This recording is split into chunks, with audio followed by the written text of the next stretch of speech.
Lakers down 11. LeBron, a spin. LeBron with a finish. Woo! Wow. LeBron James just told the Los Angeles Lakers he's done. 8 seasons, 1 championship, 23 seasons of basketball behind him, and with 1 phone call from his agent, it's over. No press conference, no farewell tour, just a phone call and 23 years of history quietly closed in a matter of minutes. But that's not even the strangest part of this story. The strangest part happened 1 day earlier, and almost nobody connected the dots until it was too late. On June 29th, Draymond Green declined his player option with the Golden State Warriors. $27.7 million, walked away from, not permanently, but enough to reshape everything that came after it. Here's what makes the timing strange. Just days earlier, Warriors GM Mike Dunleavy told reporters the team was operating under the assumption that Draymond would opt in. That was the plan. That was the expectation, coming straight from the front office itself, communicated publicly and confidently. No warning, no hints. Even inside Golden State's own organization, this wasn't expected. Draymond explained it simply. He called Golden State his alma mater, said he's always willing to work with the organization when it matters most. Officially, this was a contract decision, nothing more. A veteran leaving a little money on the table to give his team flexibility heading into the offseason. But then people started remembering something that changes the entire read on this story. Draymond Green and LeBron James share the exact same agent, Rich Paul, Clutch Sports. And once that connection got made public, the entire league started asking the same question all at once on every podcast and every sports desk. Was this really just about Draymond's money? Or was it the opening move in something much bigger? Because in the NBA, when a clutch client makes a surprise decision out of nowhere, the first question people around the league ask is never why him. It's who else is this connected to? And 24 hours later, they got their answer. 1 day later, June 30th, LeBron James informed the Lakers they could move on without him because he plans to play elsewhere for his 24th NBA season, a number no player in league history has ever reached. Let that sit for a second. 24 seasons. Nobody has ever played this game that long, at this level, for this many years. Players half his age have already retired and moved into broadcast booths.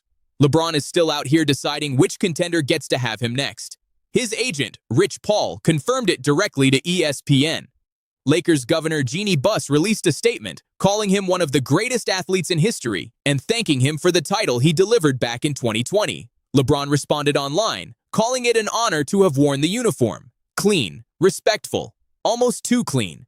Because there's a detail in this story most people are skipping past completely. LeBron's own son, Bronny, is still under contract with the Lakers for 2 more seasons, which means if LeBron leaves, the father and son who made NBA history playing together might be splitting up after just 1 season sharing a court. 1 single season, after a lifetime of building toward that moment. Think about that timeline for a second. It took decades for that moment to happen. Bronny grew up watching his father from the stands as a kid, then from the bench during summers, then finally, from the court beside him, wearing the same jersey. And it might only last 12 months before it's over. That's not just a business decision. That's a family story getting cut short in real time, in front of the entire basketball world watching it unfold. And now the entire NBA is asking one question. If not the Lakers, then where does the king go next? 3 teams, 3 very different pitches, 3 completely different versions of how this story could end. First, the Golden State Warriors. Steph Curry, Draymond Green, Steve Kerr. A franchise LeBron faced 4 straight times in the finals during his Cleveland years, now being floated as a potential final chapter to his career. The idea alone is enough to break the internet. The man who spent the better part of a decade trying to beat the Warriors, who built entire playoff runs around stopping them, finishing his story wearing their jersey instead. The rivalry becoming the reunion. Second, the Cleveland Cavaliers, his hometown team. The place where it all started, back when he was still a teenager on magazine covers, being called the Chosen One, before he'd played a single professional minute of basketball. One scenario being discussed involves a sign-and-trade framework built around center Jarrett Allen. Though that remains speculation, not a confirmed offer. Still, the symbolism writes itself. Going home one more time, to finish exactly where he began, in front of the fans who watched him grow up. Third, the Miami Heat. The team he won back-to-back championships with. Stephen A. Smith made the case publicly, pointing to LeBron's old relationship with team executive Pat Riley. A reunion with the man who built his first true super team back when taking his talents to South Beach became one of the most famous sentences in sports history. 3 franchises being discussed, 0 decisions made. Sources say LeBron instructed Rich Paul to talk to everyone interested and bring back the full picture before he decides anything. No rush, no pressure, just information gathered patiently from every side before the biggest decision of his final chapter as a player. So while the internet has already crowned a winner in the comment section, while fans are already designing jerseys and building highlight reels for a team he hasn't even chosen yet, the real answer is still sitting on LeBron's desk, untouched, waiting. Now here's where it gets messy. The loudest rumor attached to this entire story wasn't just LeBron to Golden State, it was LeBron and Anthony Davis, together, a reunion of the 2 stars who won a championship as Lakers teammates back in 2020. Except this time, Davis would be coming from the Washington Wizards, not the Lakers roster he once anchored. For about a day, the entire league was buzzing about a Warriors' Big Four: Curry, Draymond, LeBron, and now Anthony Davis, walking back into the picture like it was 2020 all over again, like the bubble championship was somehow repeating itself in a different city. Then the reversal hit. Reports emerged that Washington has shown little interest in helping Golden State make that trade work. No motivation from their side to hand over a piece that valuable just to complete someone else's super team for nothing meaningful in return. And financially, any deal would likely pull Jimmy Butler's contract into the conversation, which complicates things even further for a team already tight against the salary cap. Moving 1 contract means moving 3. And moving 3 means the entire roster starts to shift in ways nobody can fully predict or plan around. For now, the Anthony Davis version of this story has hit a serious wall. What's left is just LeBron, alone, still deciding, still being recruited by 3 different franchises, each one selling a completely different version of how his story should end. So why is any of this actually happening? Why would the Lakers let LeBron James walk out the door after everything he's given this franchise over the years? Look at the timing. It tells you almost everything you need to know. Before any of this LeBron news even broke, the Lakers had already locked up Austin Reeves. 4 years, $185 million. The richest contract in NBA history for an undrafted player.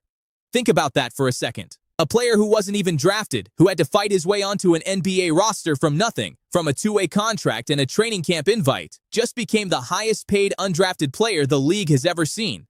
They moved before free agency even officially opened, reportedly to beat a competing offer from Detroit. That's not a small detail. That's urgency. That's a front office moving fast, on their own terms, before the LeBron situation had even become public knowledge. That deal doesn't prove the Lakers pushed LeBron out, but it does show exactly where their long-term money went first. Before LeBron's future was even settled, the front office had already made its choice about who to build the next era around. Stephen A. Smith framed it as something deeper, a possible trust issue between the Lakers front office and LeBron's camp at Clutch Sports. That's his read on it, not a confirmed inside fact. But it's a read a lot of people around the league seem to share once they line up the timeline for themselves and start connecting the same dots everyone else did. What's not up for debate is the math.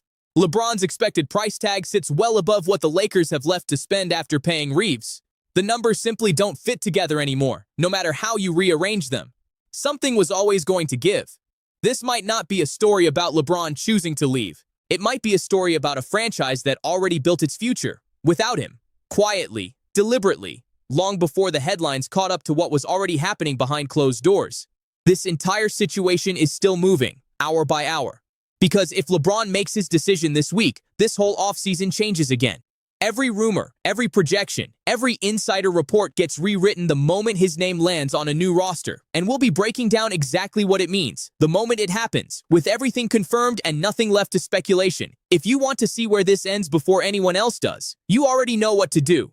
23 seasons, 4 championships, a resume nobody will ever fully match, and somewhere between a $27 million opt-out and a $185 million contract for someone else. The King quietly lost his crown in Los Angeles. Golden State wants him. Cleveland feels like homey. Miami remembers the glory days. But LeBron still hasn't picked. So here's the real question. When he finally does it save a franchise? Or does it just prove that in the NBA, even legendary partnerships, built over years and championships in history, eventually reach their final chapter?